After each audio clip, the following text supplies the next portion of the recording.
The 320 men of the elite Canadian Black Watch were ready to storm Verrieres Ridge to break out of Normandy following the D-Day landings. The men had lost their officers during a previous skirmish, leaving only 26-year-old Major Phil Griffin in command. The Canadians were supposed to attack during pre-dawn to avoid becoming an easy target for the entrenched Waffen SS troops. However, it was now 9 a.m.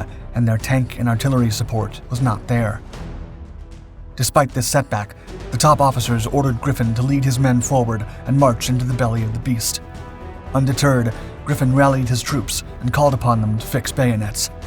The Black Watch advanced in perfect order, unaware that an enemy force 3 times their size was expecting them, with dozens of machine guns, mortars, and well-placed artillery just past the slope. As the Black Watch advanced, the enemy opened fire. The air was filled with the sound of gunfire and the screams of the wounded. But Griffin and his men did not falter. They pressed on, determined to achieve their objective.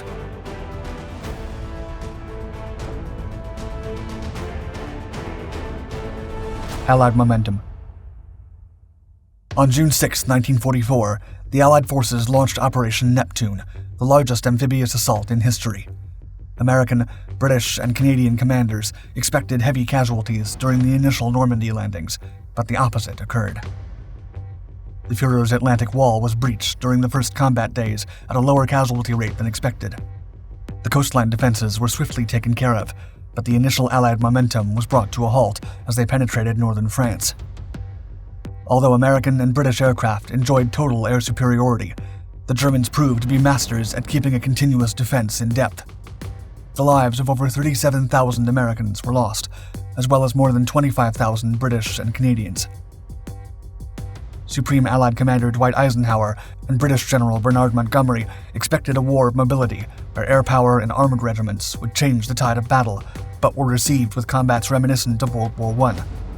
Despite being outnumbered, outgunned, and drained of resources, the Germans were dug in deep and fought ruthlessly. In early July, the Anglo-Canadian forces captured the districts north of Caen as part of Operation Charnwood. However, they were still required to continue pushing the Germans back. The problem was that neither the British nor the Canadians had the manpower to break through the German resistance. As such, General Montgomery responded by employing 3 armored divisions to lead a strike from the Orne bridgehead and eliminate the German army south of Caen. Operation Spring. To achieve his objectives, Montgomery began concentrating large contingents of troops to attack a specific enemy garrison and overwhelm them with sheer force, just as he had done against Erwin Rommel's Afrika Korps during the North African campaign. Eisenhower then ordered a 2-fisted offensive to attack the Germans simultaneously. While the U.S. prepared Operation Cobra, Montgomery's plans became Operation Goodwood, with its Canadian subsidiary, Operation Atlantic. Goodwood was launched on July 18, 1944, with lackluster results.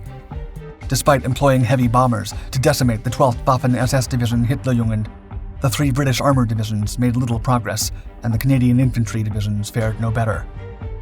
The operation culminated after just 2 days, but some progress was achieved as the Germans were pushed back from Caen. The Anglo-Canadian troops could now approach the German-controlled Verrieres line, where they clashed with the Waffen SS armored divisions and had to withdraw. As such, it became the main German defensive line in Normandy and robbed the British of their initial momentum since the D-Day landings.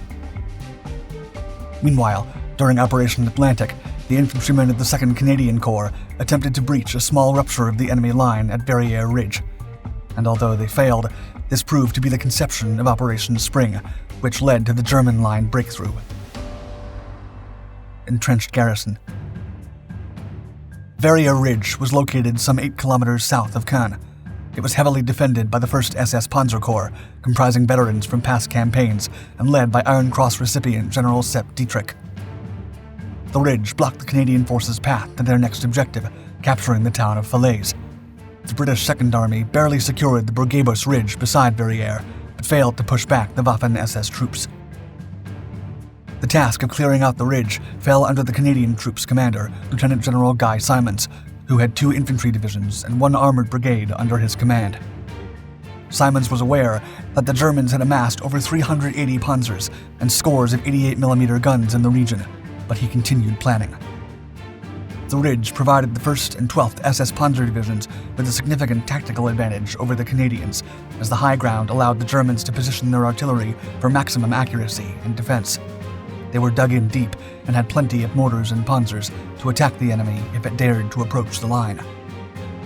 The Calgary Highlanders, the South Saskatchewan Regiment, and the Queen's Own Cameron Highlanders of Canada had previously attempted to destroy the entrenched Germans, but failed with numerous casualties.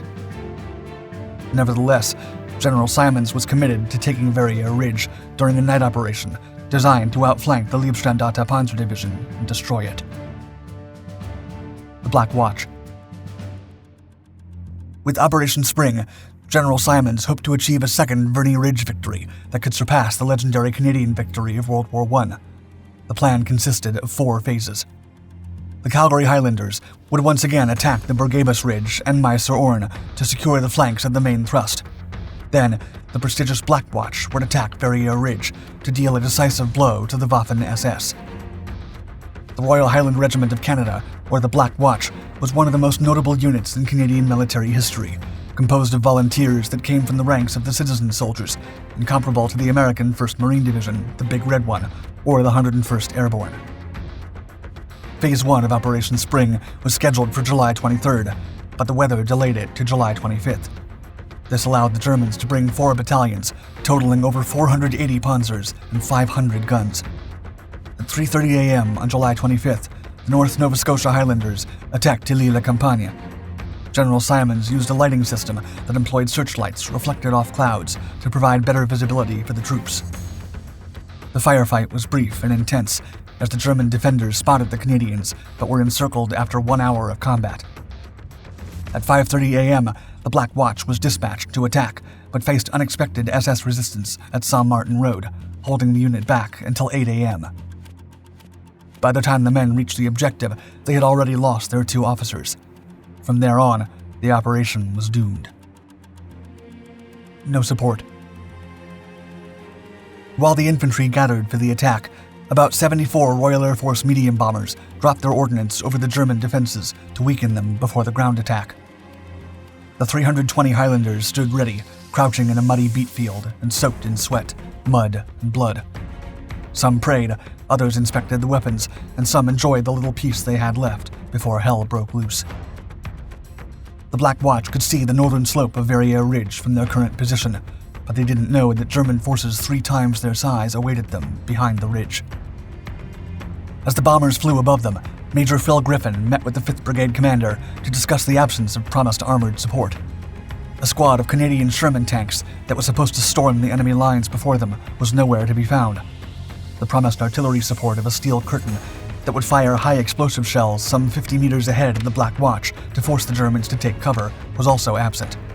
And to make matters worse, the smoke that was supposedly going to pop off from the right flank to temporarily blind the enemy was nowhere to be seen. The Black Watch was on its own, and no support was coming. A high price to pay. When H-hour arrived, no tanks, artillery, or smoke had materialized. The Black Watch had no support, but Major Griffin had a direct order to push forward, no matter the cost. He then shouted, quote, "Black Watch, advance." The men quickly got on their feet and began advancing toward the enemy with fixed bayonets. Some 50 meters into the field, the hellish sounds of high explosives began to tear apart the Canadian formation. German artillery opened, fired mercilessly, and concealed weapon pits mowed down the men. There was no turning back for the Highlanders, who were isolated. About 100 meters into the lethal ridge, German mortars began firing on the exposed Canadians. The men began to go down one by one, but they kept moving forward. Peter Prine from the 2nd Panzer SS Division later recalled, quote, "In 4 years in Russia, we never saw anything like it. The soldiers were marching upright, holding their rifles across their breasts in readiness, as if on parade drill." Despite the Black Watch's efforts, of the 320 men who made the assault up Verrieres Ridge, less than 20 were fit for duty the next day. The Black Watch suffered 94% casualties in terms of those wounded, missing, and taken as prisoners of war. The assault became the second costliest day for the Canadian military in World War II, after the Dieppe raid of 1942. The surviving members of the Black Watch ultimately took Verrieres Ridge during the second week of August with additional support, and most of the 129 men who lost their lives during the assault on the ridge were buried at Bretteville-sur-Lez Cemetery, outside the village of Sainteau. Thank you for watching our video. Please subscribe to Dark Docs for many more epic stories from recent history. And don't hesitate to check out the rest of our Dark Documentaries channels to learn more about military developments and feats. Also, make sure to hit the thumbs up button and activate the bell icon to be notified of our newest content. Stay tuned.